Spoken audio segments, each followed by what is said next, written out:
रो करके वृंदा ने भगवान विष्णु की पत्नी मैया लक्ष्मी से कहा, लक्ष्मी तू नारी है और तूने मुझको अकारण श्राप कर दिया। मुझ निरपराधनी वृंदा को तूने श्राप दे करके जंगल की घास बनाया, तुलसी बनाया। तेरे हृदय में वेदना नहीं हुई कि मैं वृंदा तुम्हारे पति को क्यों श्राप दी? तेरे पति ने मेरे साथ छल किया, छल कर टारे उता सुब्रता प्रभु सुर कारज की, जब ते जाने मरम तब श्राप को पकड़ी दी। इसलिए मैंने श्राप दिया और तूने मुझ निरपराधनी वृंदा को श्राप दिया। ऐ लक्ष्मी, तू कहती है तू सती है, मैं सती, तू नारी, मैं नारी, तुझमें स्नेह, मुझमें स्नेह, तुझमें करुणा, मुझमें करुणा, तुझमें प्रेम, मुझमें प्रेम। तो तुमको पता होना चाहिए, जाकी पैर न फटाई बेवाई सो का जाने। एक सती क्यों? एक परपुरुष जब एकांत में उसकी सूने में कलाई पकड़ता है, उस सती के हृदय में कितनी पीड़ा होती है तुझे नहीं पता है। इसलिए मैं वृंदा तुम लक्ष्मी को श्राप देती हूं कि जब मेरा पति जलंधर मर करके रावण बनेगा और तुम लक्ष्मी जब सीता बनोगी और जब मेरा पति रावण सूने में तेरी कलाई पकड़ेगा, तब तुझे परपुरुष के कलाई पकड़ने का एहसास होगा। ये मेरा श्राप है। सून बीच 10 कंधर देखा, आवा निकट जते। जब सीता जी की कलाई को पकड़कर रावण ने पुष्पक विमान में बिठाया तो सीता जी को वृंदा का दिया श्राप याद आया। इसलिए लक्ष्मण जी ने निषाद से कह दिया, काहू न को सुख दुख करे दाता, निज कृत कर्म भोग सब भ्राता। न कोई किसी को सुख देता है, न कोई किसी को दुख देता है। अवश्यमेव भोक्तव्यम कृतम कर्म शुभा। हर कोई अपने शुभ और शुभ कर्म को भोगता है। सीता जी को वृंदा ने श्राप दिया, उसी श्राप को स्वीकार करके सीता जी को जंगल आना। बात आई समझ में? जिनके आई जरा हाथ उठाएं, जाने हम भी कितने लोगों को आई। अच्छा, बाकी लोगों को नहीं आई? धन्य हो देवी। अच्छा, जिनको नहीं समझ में आई वो उठाएं, यानी सबको आई। ज्यादा कथा सुनना है, मेरा YouTube चैनल सब्सक्राइब करिए। अपनी इज्जत अपने यहाँ। पूज्य रितेश जी महाराज YouTube चैनल अंग्रेजी में, पूज्य रितेश जी महाराज। सोशल मीडिया पर रितेश जी महाराज फेसबुक, इंस्टाग्राम, ट्विटर पे जुड़े और कथा सुने। जहाँ भी कथा होगी आपको नोटिफिकेशन पहुंचेगा। आप लाइव भी देख सकते हैं और सुन भी सकते हैं। सोशल मीडिया से हमारे जुड़े। YouTube पूज्य रितेश जी महाराज, सोशल मीडिया रितेश जी महाराज, जुड़े उनसे। निवेदन करूं, जैसे निषाद ने कहा इनको वृंदा ने श्राप दिया, वैसे लक्ष्मण जी से निषाद ने पूछ दिया। राम जी विष्णु के रूप में उनको श्राप नारद ने दिया। सीता जी लक्ष्मी के रूप में उनको श्राप वृंदा ने दिया। आपको किसने दिया? आपको किसने दिया? आप भी तो आए हैं। लक्ष्मण जी बोले आए हैं, हमें भी श्राप है। बोले आपको भी श्राप है? कहा? कहा आपको किसने श्राप दिया? बोले बताता हूं, सुनो तो। कथा शुरू कर दिया और कहा एक बार की बात है, देवाधिदेव महादेव अपना श्रृंगार करा रहे थे। और जब श्रृंगार हो रहा था तो कैसा श्रृंगार था? इतो शिव ही शंभुगन करहि श्रृंगारा, शिव ही शंभुगन करहि श्रृंगारा। जटा मुकुट यही मौर समारा, जटा मुकुट यही मौर समारा। कंगन कुंडल पहिने प्याला, कंगन कुंडल पहिने प्याला। तन विभूति पटके हरि छाया, तन विभूति पटके हरि छाया। शिव ही शंभुगन करहि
सब श्रृंगार हो गया, भगवान का एक बड़ा विचित्र श्रृंगार, बाघंबर आया।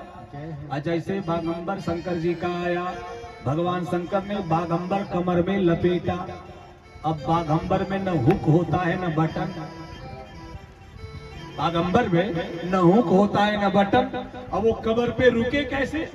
भगवान शंकर ने एक बड़ा वाला सांप पकड़ा हो, बड़ा वाला सांप, अब पकड़ करके बेल्ट बनाया। बेल्ट, सांप की पूंछ और सांप का मुख एक जगह करके गट्ठी मारा, और जैसे दूसरी गट्ठी मारा वैसे सांप को पीड़ा हुई।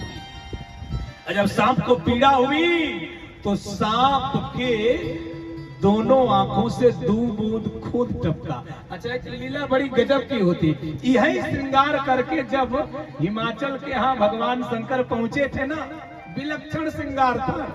नारद बाबा अगुआ थे, थोड़ा सा उसमें झलक देंगे, अपने स्थान पर आएंगे। और जैसे हिमाचल के यहाँ पहुंचे वैसे मैना और पार्वती की सखियां थाल ओल लेकर के चली आरती करने के लिए। इधर विष्णु भगवान शंकर जी के पास आए विचार विमर्श करने के लिए, बारात कैसे ठहराई जाए। गरुड़ पर से उतरे, शंकर जी से बात करने लगे। अब गरुड़ भगवान नारद, जो गरुड़ भगवान शंकर जी के जो अही वाला सांप था, जो मयूर बना था, उसको देखने लगे। और जैसे गरुड़ ने उस सांप को देखा, उस सांप ने सरकना शुरू किया। शंकर जी बोले, कहां जा रहे हो? कहा, जान गंवाए। गरुड़ देख रहे, सरक गया। और जब वो सरका तो गला का सांप बचा। और जब गले के सांप को गरुड़ जी देखे, गला वाला भी सांप। अब इसके बाद जनेऊ वाला सांप था, जनेऊ के सांप को जब देखा वो भी सरक गया। अब एकलौता सांप बचा था, बेल्ट वाला। अब गरुड़ जी बेल्ट के सांप को जैसे देखे, वो बेल्ट का सांप ढीला पड़ने लगा। शंकर जी बोले, बेटा सब चले गए तो ठीक है, तुम गए तो मामला। उसने कहा, तो आपके मामला बचाने के लिए मैं जान देने वाला नहीं हूं। आज जैसे वो सांप सरका, जैसे बेल्ट हटा, वैसे शंकर जी दिगंबर, और उसी वक्त मैना आरती उरती लेके। जब शंकर जी को मैना जी ने देखा, धड़ाम में गिरी आरती कहिया, थाली कहिया, दीपक कहिया, जल कहिया, मैना कहिया, बेहोश मूर्छा में पड़ी। जब मूर्छा में पड़ी, श्यावर रामचंद्र भगवान की मूर्छा में पड़ी। फिर आकर के नारद जी ने समझाया, बुझाया, लंबी बात है, उधर नहीं जाएंगे। इधर जैसे सांप को मारा, वैसे सांप के आंख से 2 बूंद आंसू टपका। जैसे 2 बूंद आंसू टपका, वैसे 2 बेटियां पैदा हुई। भगवान शंकर विलक्षण देवता है, विलक्षण देवता भगवान शंकर है। हो क्या भगवान शंकर के उस कृत्य से, उस सांप के 2 बूंद आंसू टपकने से धरती पर पड़ते हुए प्राकट्य हुआ। 2 बेटियां पैदा हुई। और जब 2 बेटियां पैदा हुई, एक नहीं साहब, 2, दोनों को गोद में शंकर जी ने उठा लिया, खिलाया, दुलार किया, लाड किया, प्रेम किया, सराहा, सहलाया, खूब उसके साथ देर तक खेलते रहे भगवान शंकर। एक साथ 2 बेटी पढ़ाओ, बेटी बचाओ। साहब शंकर जी ने ही पहले शुरू किया। एक नहीं 2, एक नहीं 2। आजकल घर की अगर बूढ़ी माँ हो, महात्मा जी, और उसकी बहू हॉस्पिटलाइज हो, छोड़ो बहू नहीं, नतिन पतो कह लीजिए, हॉस्पिटल में हो, अब बुढ़िया माँ दरवाजे पर हो, हॉस्पिटल से अगर समाचार आ गया कि नाती पैदा हुआ है, पोता, जो बूढ़ी माँ चल नहीं पाती, पूरे गांव दौड़ के पैर छुएगी। और सिर्फ खोल दीजिए कान में, लड़की पैदा हुई है। और कोई पूछे क्या हुआ, लड़की हुई है। अरे तुम भी तो लड़की थी, क्यों लड़की होकर के लड़की का विरोध कर रही हो? भगवान शंकर ने दोनों बेटियों को पाला पोसा बड़ा किया। एक बेटी का नाम सुनैना और दूसरी बेटी का नाम सुलोचना रखा गया। एक का नाम सुनैना और दूसरी बेटी का नाम सुलोचना रखा गया। दोनों बेटियां भगवान शंकर के यहाँ पलने लगी। कुछ दिनों बाद भगवान शंकर ने शेषनाग को बुलाया। शेषनाग आए, भगवान शंकर ने कहा दोनों बेटियों के पालन पोषण की जिम्मेदारी आपकी है। शेष ने कहा ठीक है, सांप से पैदा है इसलिए आपके पालन पोषण की जिम्मेदारी है। शेष नाग के यहाँ दोनों बेटियां चली गई, पलने लगी। एक दिन की बात है श्रोता भगवान, शेष नाग 1000 फन खाड़ करके बैठे थे, 1000 फन, और दोनों बेटियां नीचे खेल रही थी, सुनैना और सुलोचना नीचे दोनों बेटियां खेल रही थी। खेलते खेलते बच्चे तो बच्चे हैं, विलक्षण होते हैं। सुनैना से सुलोचना ने कहा दीदी ये मेरे पिताजी के कितने फन हैं, पिताजी की कितनी आंखें हैं, चलो मैं पिताजी की आंख गिनती हूँ और तुम सुनैना दीदी पिताजी के फन गिनो। बच्चे तो बच्चे हैं। एक बार मैं होशंगाबाद नर्मदापुरम से कथा करके आ रहा था, कटनी में ट्रेन रुकी, S9 में 36 बर्थ पे था, सामने वाले बर्थ पे पति पत्नी 8-9 वर्ष की बेटी चढ़ी। ट्रेन आगे बढ़ी, ट्रेन में बेचने वाले आते हैं। अचानक एक बेचने वाला आया, पेठे ले लो, पेठे ले लो। लड़की ने अपने पापा से कहा पापा ये देखो पेठे कितने प्यारे हैं, ले लो। पापा बड़ा कंजूस था, कहा बेटा ये पेठा नहीं है, ये पेठी है। पेठा तो बड़े बड़े आगरा में मिलते हैं, आगरा जाऊंगा तो लाऊंगा। बेटी शांत हो गई। थोड़ी देर बाद पेड़ा बेचने वाला आया, पेड़े ले लो, प्यारे प्यारे लाल लाल पेड़े ले लो। बेटी ने कहा पापा ये देखो कितने प्यारे पेड़े हैं, ले लो। पापा महान कंजूस। पापा ने कहा बेटी पेड़ा हो तो ले, ये तो पेड़ी है, खुरा में मिलते हैं। मानिकपुर आया, अमरूद बेचने वाला आया, अमरूद ले लो, अमरूद ले लो। बेटी दौड़ के बोली पापा ये पीले पीले कितने प्यारे अमरूद हैं, ले लो। पापा बहुत कंजूस था। पापा ने कहा बेटा ये अमरूद नहीं अमरूती है, बड़े बड़े अमरूद तो नैनी में और इलाहाबाद में मिलते हैं। बेटी रोने लगी, अपनी माँ के पास गई और माँ से बोली देखो मम्मी पापा कुछ नहीं ले रहे हैं। मम्मी ने बाल झाड़ा और झाड़ करके कहा बेटा ये पापा नहीं पापी है, बड़े बड़े पापा तो धनगामा में मिलते हैं।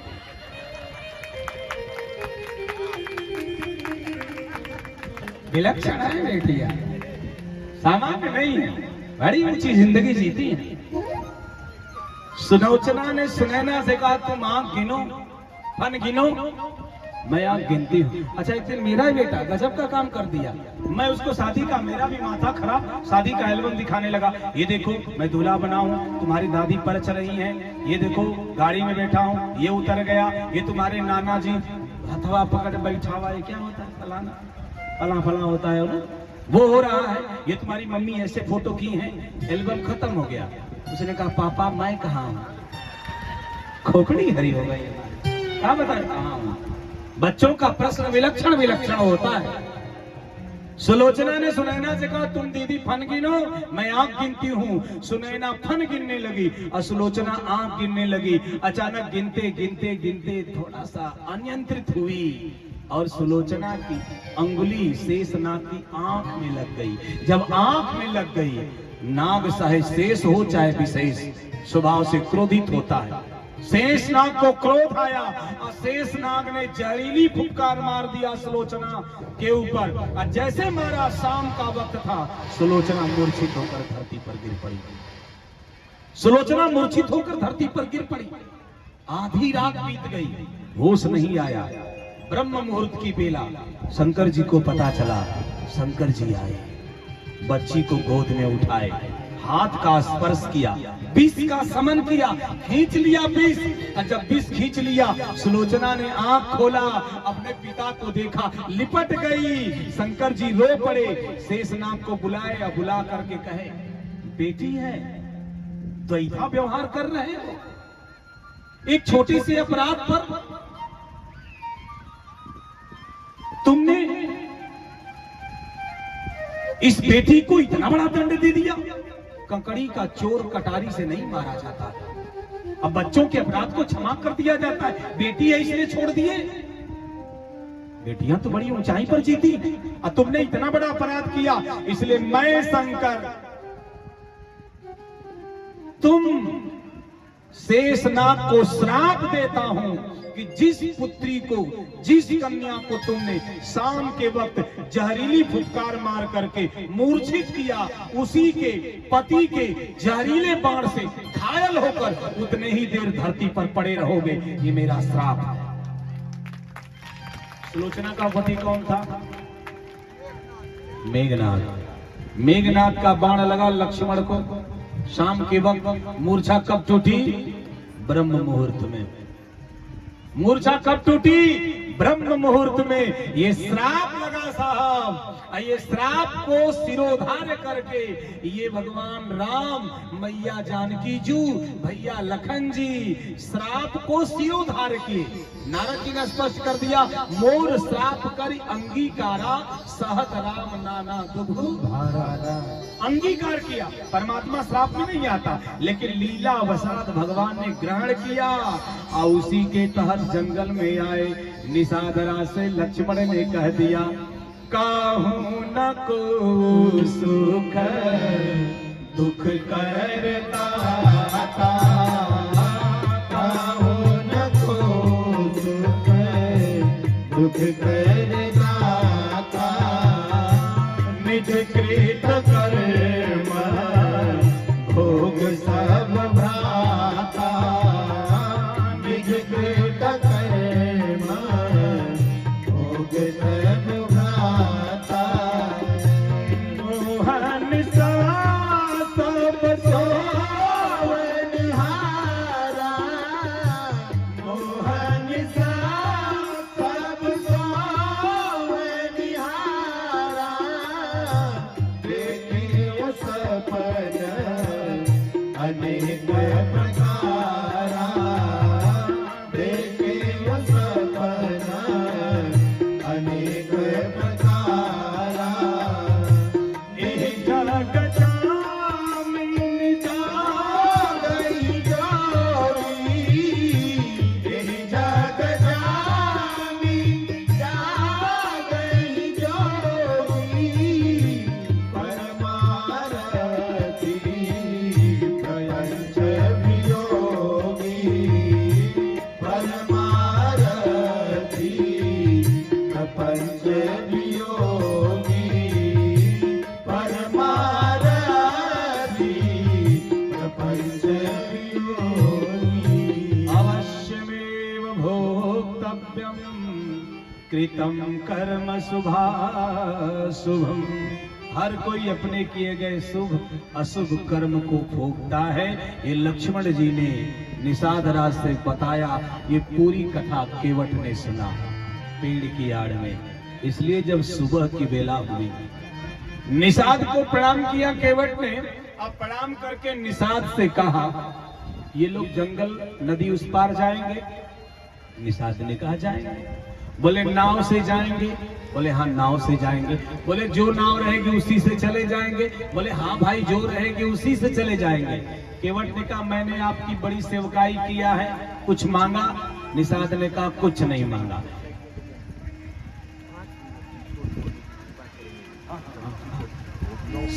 जी जी जी पता है।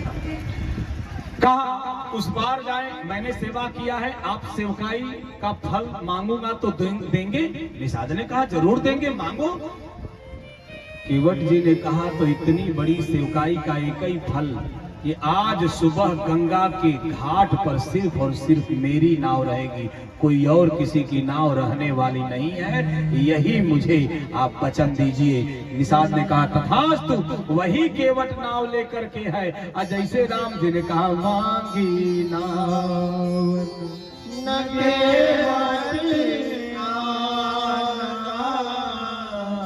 कहीं तुम्हारे मरम में जाना।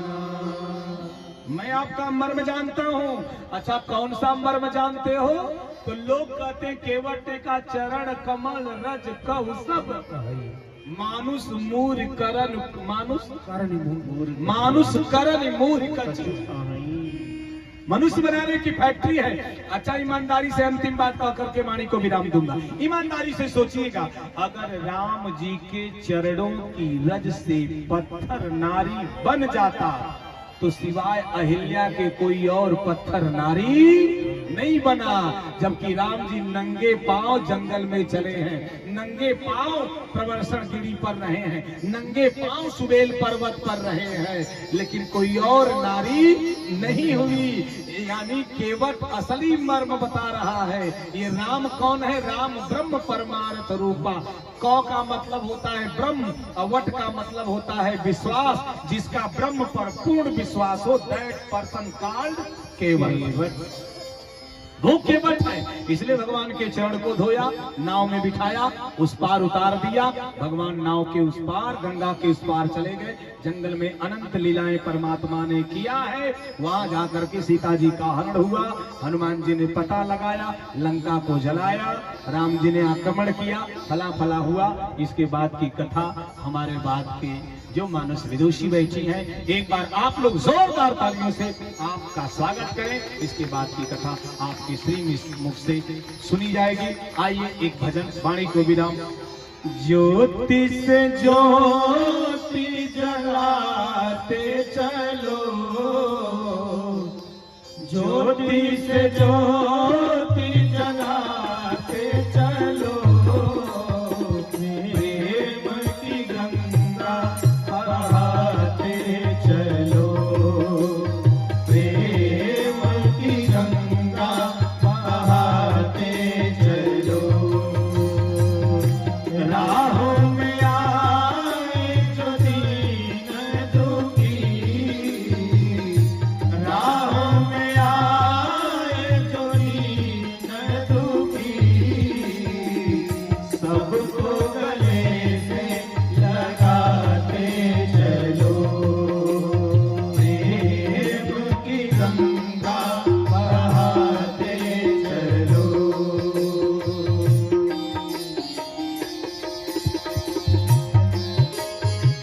जय जय काली सेवा करते हरि बोल।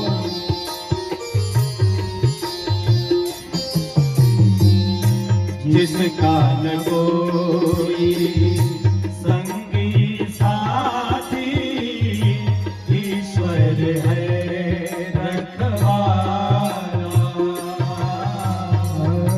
जिसका न कोई संगी साथी, ईश्वर है रखवाला। जो निर्धन है, जो निर्बल है, वह है प्रभु जी का प्यारा। जो निर्धन है, जो निर्बल है, वह है प्रभु का प्यारा। प्यार के मोती लुटाते चलो, प्यार के मोती लुटाते चलो, प्रेम की गंगा बहाते चलो, प्रेम की गंगा बहाते चलो। राह में आए जो दीन दुखी, राह में आए जो दीन दुखी, सबको गले से लगाते चलो, सबको गले से लगाते चलो, प्रेम की गंगा बहाते चलो, प्रेम की गंगा बहाते चलो। एक बार प्रेम से बोलिए राम कृष्ण भगवान की जय। मोहन जी बैजनाथ जी के माध्यम से आपके बीच में आना हुआ।